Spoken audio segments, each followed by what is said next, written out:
La vraie et vivante dévotion, ô Philotée, présuppose l'amour de Dieu.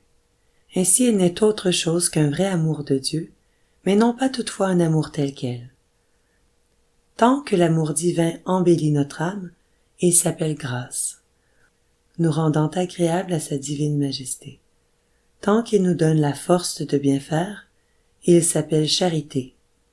Mais quand il est parvenu jusqu'au degré de perfection, auquel il ne nous fait pas seulement bien faire, ainsi nous fait opérer soigneusement, fréquemment et promptement, alors il s'appelle dévotion.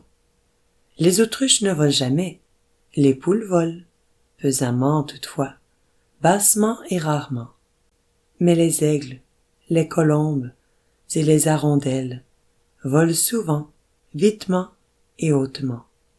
Ainsi les pêcheurs ne volent point en Dieu.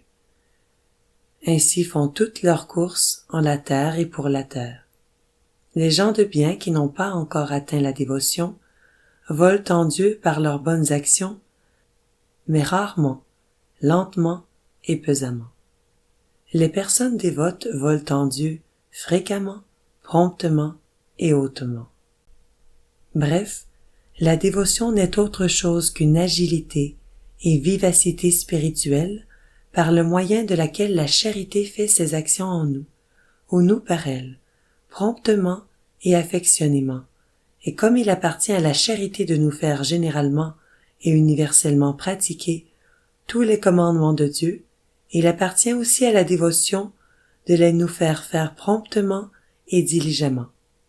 C'est pourquoi celui qui n'observe tous les commandements de Dieu ne peut être estimé ni bon ni dévot, puisque pour être bon, il faut avoir la charité, et pour être dévot, il faut avoir, outre la charité, une grande vivacité et promptitude aux actions charitables. Et d'autant que la dévotion gît en certains degrés d'excellente charité, non seulement elle nous rend prompts et actifs et diligents à l'observation de tous les commandements de Dieu, mais outre cela, elle nous provoque à faire promptement et affectionnément le plus de bonnes œuvres que nous pouvons, encore qu'elles ne soient aucunement commandées, ainsi seulement conseillées ou inspirées. Car tout ainsi qu'un homme qui est nouvellement guéri de quelque maladie chemine autant qu'il lui est nécessaire, mais lentement et pesamment, de même le pécheur étant guéri de son iniquité, et chemine autant que Dieu lui commande, pesamment néanmoins, et lentement jusqu'à temps qu'il ait atteint la dévotion, car alors, comme un homme bien saint, non seulement il chemine, mais il court et saute en la voie des commandements de Dieu, et de plus il passe et court dans les sentiers des conseils et inspirations célestes. Enfin, la charité et la dévotion ne sont non plus différentes l'une de l'autre que la flamme l'est du feu, d'autant que la charité étant un feu spirituel, quand elle est fort enflammée, elle s'appelle dévotion.